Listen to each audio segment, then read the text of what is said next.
Hi, thanks for joining us. My name is Anthony Howard. I'm interviewing a good friend of mine, Makarand, and he is with Floor Coverings International. We're going to talk about not only about the business, but the man behind the business today. Makarand, thanks for joining us today. Oh, it's a pleasure. Wonderful. So let's talk about yourself first, because people buy from you, they don't buy from the business, correct? Absolutely. Tell me about yourself and a little about who you are and kind of what created you as an individual.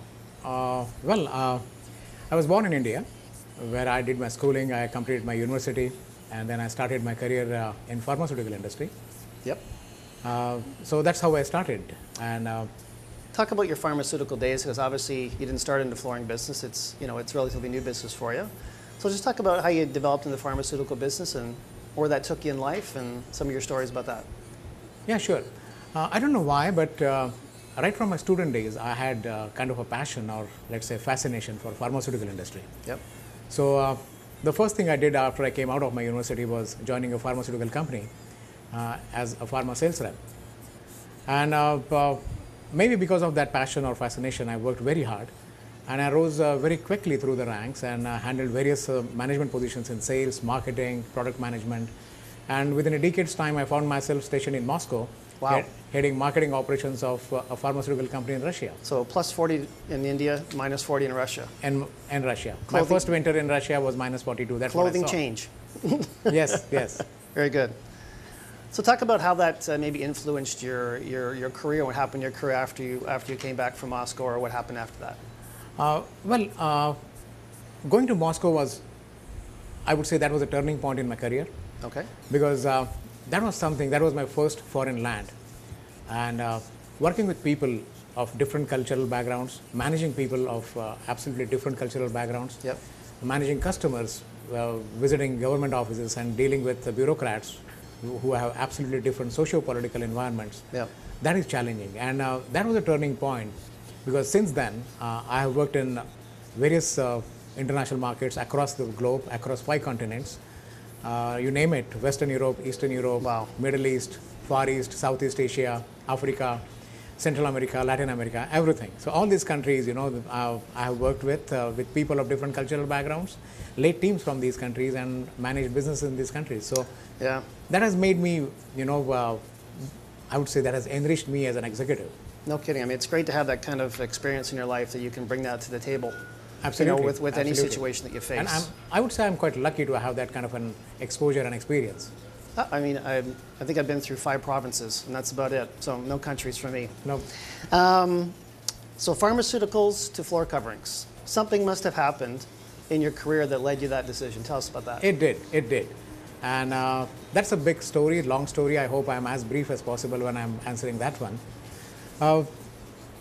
After more than 2 decades in pharmaceutical industry, working all over the globe and managing businesses, building new businesses, building something from scratch to multi-million-dollar, or managing an existing large business with an MBA degree from an Ivy League university like Cornell and another MBA degree from Queens. Wow. I had started assuming myself as to be absolutely invincible. No one can touch you. No one can touch me. And one fine morning, I found myself in the office of Service Canada applying for my EI. Wow. And that was a big change. Yeah. And during the next few months, I got more and more determined that I wanted to build a business of my own. Something should be that I own. No one can take it away from me on a Monday morning, just within 10 minutes time. I think that's a dream a lot of people share in life, but unfortunately, either they don't find anything or they don't know what to do. So obviously you must have done some sort of research. I did. What I should do next, and how did you come to floor coverings? I did. When I started looking into my business, or rather looking at that business option, I was very clear that I wanted to go the franchise model. Okay. One of the reasons I wanted to go the franchise route, because I was very clear that I didn't want to start something from scratch. In a franchise model, whatever pluses and minuses the business model has, but you have a business model which is already tested. It works. It's tested. Which is already working in elsewhere. So what you have to do is that apply your management skills, apply your business development skills, and build the business to a greater level. So otherwise, the business model is already there. It is already tested. So that's why I wanted, the franchise model. When I started looking into different options, I looked at different options, right from fast food restaurant chains to health and fitness clubs, graphic designs to printing presses. But then I came and I saw this industry, not floor coverings, but as home improvement. Yep. And I said to myself that, like pharmaceuticals, this is one industry. Human beings would definitely need to have something, like they need medicines till they live. Yep. They will always have something to do at their home till they live. Got to walk and I on said, something. there is something common in these industries, and it's a huge industry. And I said, yes, this would be my industry. So you walk in one day to your wife and kids and say, look, unfortunately, I'm no longer working at this big pharmaceutical company, and I want to start something different in my life. It's obviously a 180-degree difference between selling pharmaceuticals and flooring. Tell me about that reaction. It's a big, I would say, challenge for them to hear something like that. But I must say that my family has been a great inspiration for me. They have been my pillars, they have been my backbone in my good times, in my bad times.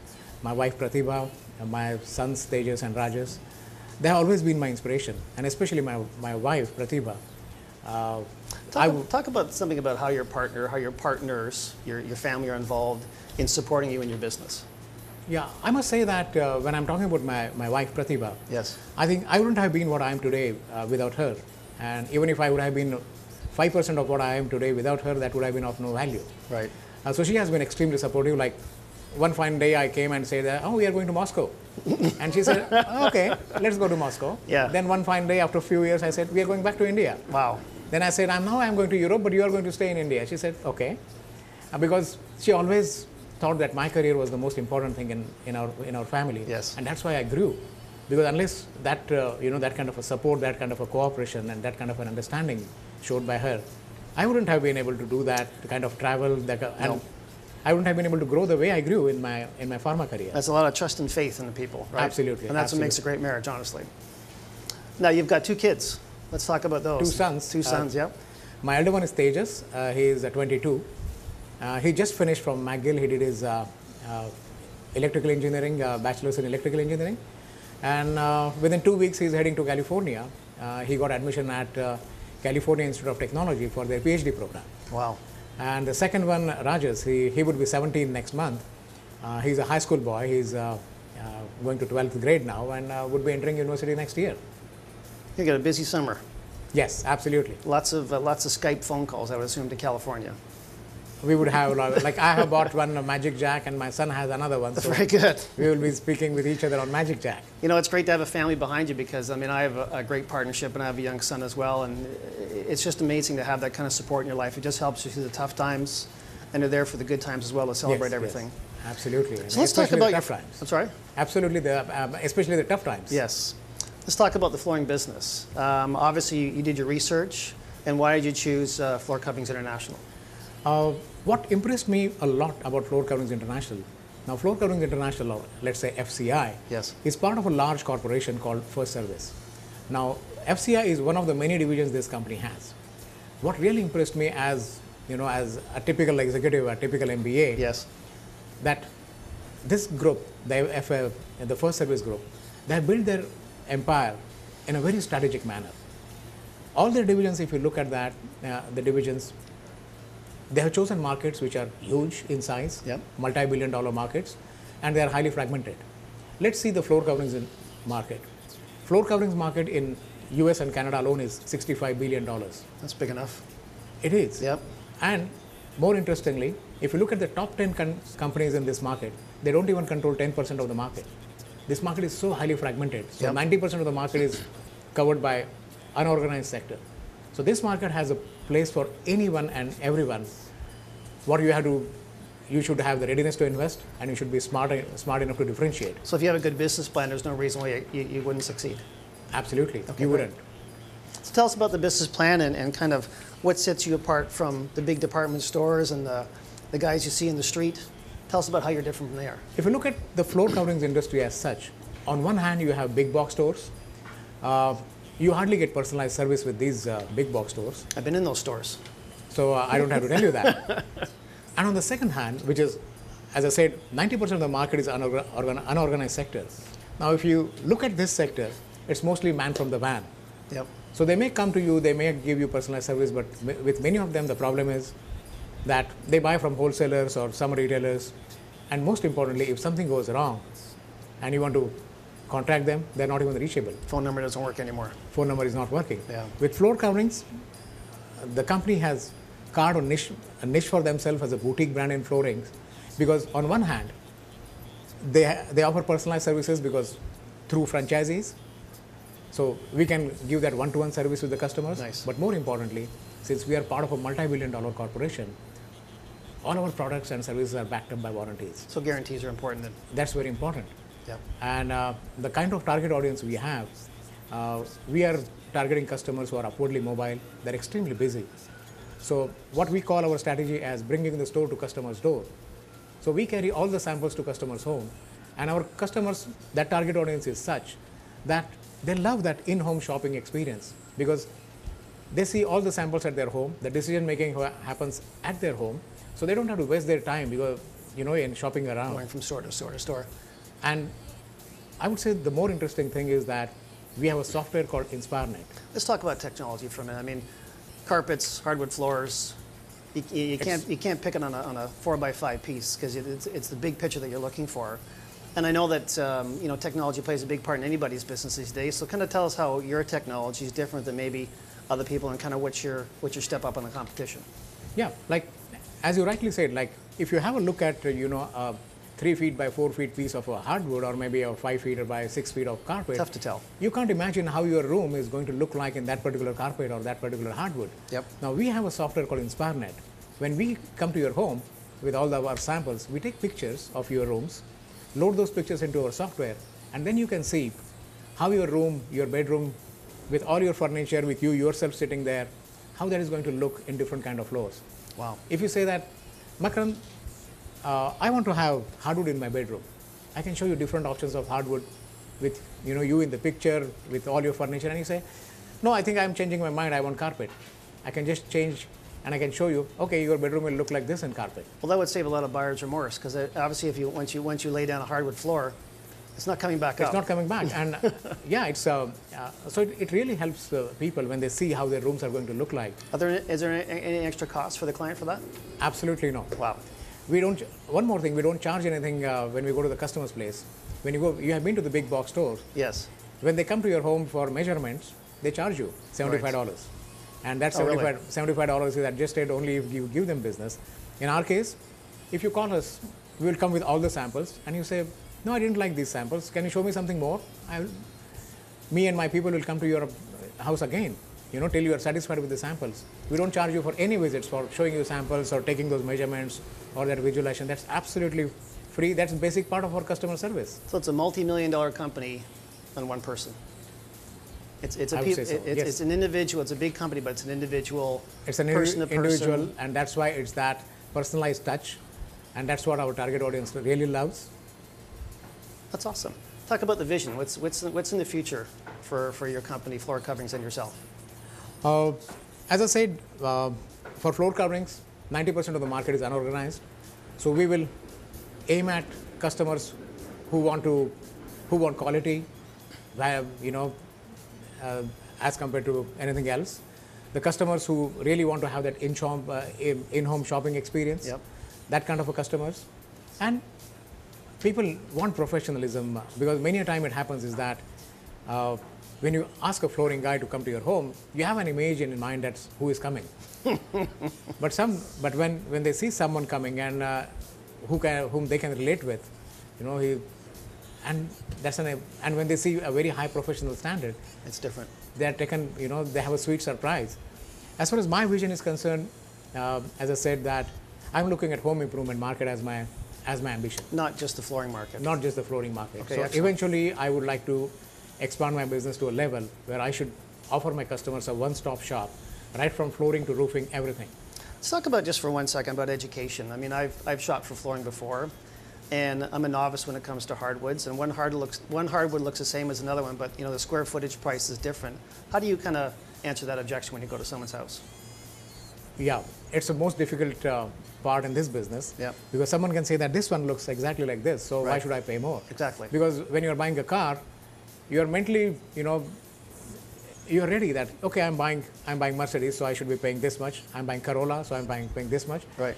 But in hardwood, both look same. Now, a lot depends on, where that hardwood comes from. If it is made in Canada or US, it is going to be It's going expensive. to be more expensive. And I Now- guess that's where the personal service comes to play, right? Absolutely. Because where you sit down with a client in their kitchen over a cup of coffee, good or bad, the coffee, I mean, and you talk about, this is why this is, $2 a square foot, and this is why it's $1, and this is why this is going to last you 20 years, and this is going to last you 2 years. The warranties, like, whether it is hardwood or the carpet, like the product warranty, like most of our products are, some products have lifetime warranties, some products have 25 years, 30 years warranties. Yeah. So that makes a lot of difference. And where there is one more place where we make difference, like all our installers are insured. If something goes wrong at their place, they are insured. We have liability insurance of $2 million. So if something goes wrong, we are not man from the van. No. So, that all makes difference, and naturally it reflects in price. Yes. We are not the cheapest guys in town, but at the same time, we are not expensive. We are someone who give value for money. Last question of the day. You made a big decision to change careers at not an early stage in life, if I can say that. Someone here watching this is maybe looking at changing a career, or they don't like what they're doing. You've got lots of letters beside your name. You've made a big change in life. Talk to somebody maybe about how that change happened, and maybe what the decision-making process was about that. Absolutely. I think this recession has seen many bright executives,